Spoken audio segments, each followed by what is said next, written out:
నమస్తే, welcome to reflection news. నేను శర్మ. ఈ మహానుభావుడు, ఈ నటుడు, విలక్షణ నటుడు, గొప్ప పేరుంది. ఆ సినిమాలు చేసుకోక, లేకుంటే సినిమాలు లేనప్పుడు ఇంట్లో కాలక్షేపం చేయక, లేకుంటే షాపింగ్ అది ఇది అని ఇప్పుడు మంచిగా గల్ఫ్ కంట్రీస్ ఆనందంగా ఉన్నాయి. దుబాయ్కి పోయి అంత షాపింగ్ చేసుకోక ఇప్పుడు అన్నీ దొరుకుతాయి ఫ్రీగా.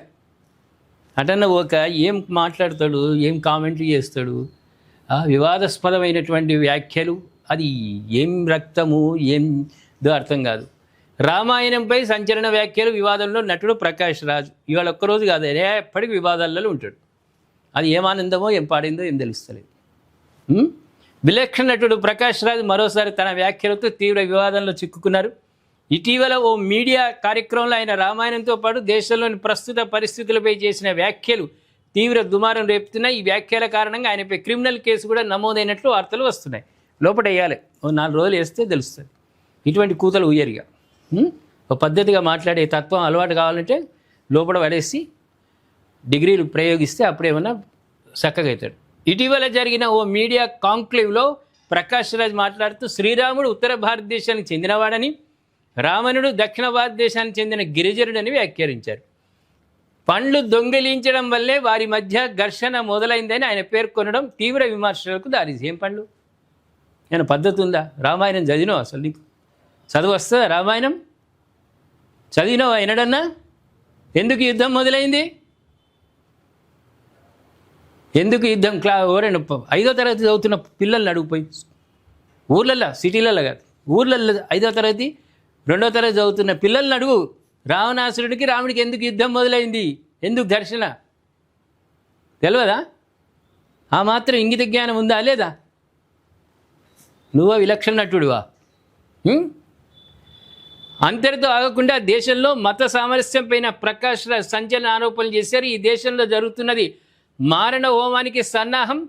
వారు ముస్లింలను, గిరిజనులను, మైనార్టీలను పూర్తిగా తుడిచిపెట్టాలనుకుంటున్నారు. ఆయన తీవ్ర వ్యాఖ్యలు చేశారు. ఈ వ్యాఖ్యలు రాజకీయంగా కూడా పెద్ద చర్చకు దారితీస్తాయి. గతంలో కూడా ప్రకాష్ రాజ్ పలుమార్లు బీజేపీ ప్రభుత్వ విధానాలను బహిరంగంగా విమర్శిస్తూ వార్తల్లో నిలిచారు. అయితే ఈసారి మత విశ్వాసాలకు సంబంధించిన సున్నితమైన అంశాలపై ఆయన చేసిన వ్యాఖ్యలు వివాదాన్ని మరింత పెద్ద చేశాయి. నీకు అవసరం అనుకుంటే మహిళా రిజర్వేషన్లు వ్యతిరేకించు, లేదంటే పునర్విభజనను వ్యతిరేకించు, అది నీకు హక్కు. మత విద్వేషాలు రెచ్చగొట్టే అవకాశం, స్థాయి నీకు ఎక్కడిది? మొదలే మైనార్టీలు హిందూ దేవాలయాల మీద, హిందూ సనాతన ధర్మాల మీద దాడులు చేస్తున్న సమయంలో నువ్వు ఏం మాట్లాడుతున్నావు? ఏం మాట్లాడుతున్నావు? కొంచెమైనా అవగాహన ఉండాలి కదా. మీడియా ముందు మాట్లాడుతూ ఉంటే, బయటకు వచ్చి మాట్లాడుతుంటే, 4 గోడల మధ్య నీ కుటుంబ సభ్యులతో ఏమన్నా మాట్లాడుకో, మాకు సంబంధం లేదు.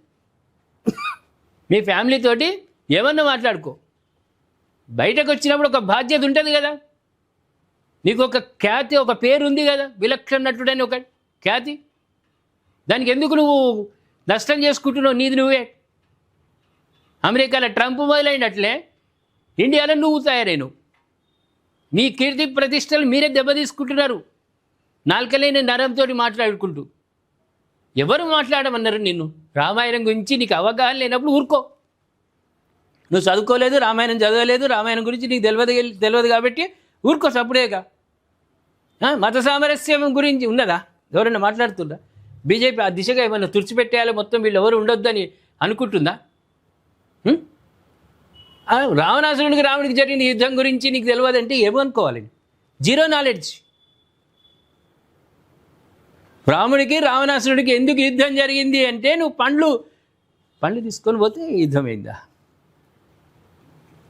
బహుశా నువ్వు ఎక్కడన్నా ఫ్రూట్స్ అమ్ముతుంటే పైసలు లేకుండా ఎత్తుకపోయినేమో అక్కడ గొడవ జరగవచ్చు. దాన్ని రావణాసురుడికి నువ్వు పోలుస్తున్నావు, అంతే కదా. నువ్వు చేసే పనికి అక్కడ దాంతో పోలుస్తున్నావు. పండ్ల కోసమా?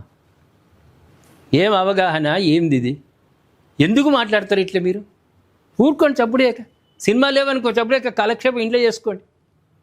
లేకుంటే పైసలు ఉన్నాయి కదా, పోండి ప్రపంచ దేశాలు తిరగండి, షాపింగ్ చేయండి. ఎవరు మాట్లాడమన్నారు మిమ్మల్ని? ఎందు గురించి మాట్లాడుతున్నారు ఇట్లా? మత సామరస్యం గురించి నువ్వు మాట్లాడాల్సిన అవసరం ఏమొచ్చింది? అక్కడ జరుగుతున్నది ఏంది? గ్రౌండ్ లెవెల్లో జరుగుతున్నది ఏంది? సనాతన ధర్మాన్ని భ్రష్టు పట్టించాలని చూస్తున్నటువంటి వాళ్ళకు పోరాటం చేస్తున్నారు హిందువులందరూ ఐక్యతతోటి. ఇక్కడ ప్రచ్ఛన్న యుద్ధం జరుగుతూ ఉన్నది. ఇటువంటి సమయంలో నువ్వు మాట్లాడతావు. ప్రేక్షకుల దయచేసి గట్టిగా కామెంట్ రూపంలో ప్రకాష్ రాజ్ గురించి చెప్పండి. ఇలా మాట్లాడడం సౌవేనా? ఒక విలక్షణమైన నటుడు, గొప్ప నటుడు, నేను కూడా గుర్తిస్తా. ఆయనను చూస్తే నాకు కూడా ఆనందం అనిపిస్తుంది. ఏ పాత్ర ఇచ్చినా కూడా అద్భుతంగా నటిస్తాడు. కానీ నిజ జీవితంలో ఇలాంటి మాటలు మాట్లాడడం మాత్రం నేను ఖండిస్తున్నాను తీవ్రంగా. దయచేసి కామెంట్ రూపంలో తెలియజేయండి. సబ్స్క్రైబ్ చేసుకోండి, షేర్ చేయండి.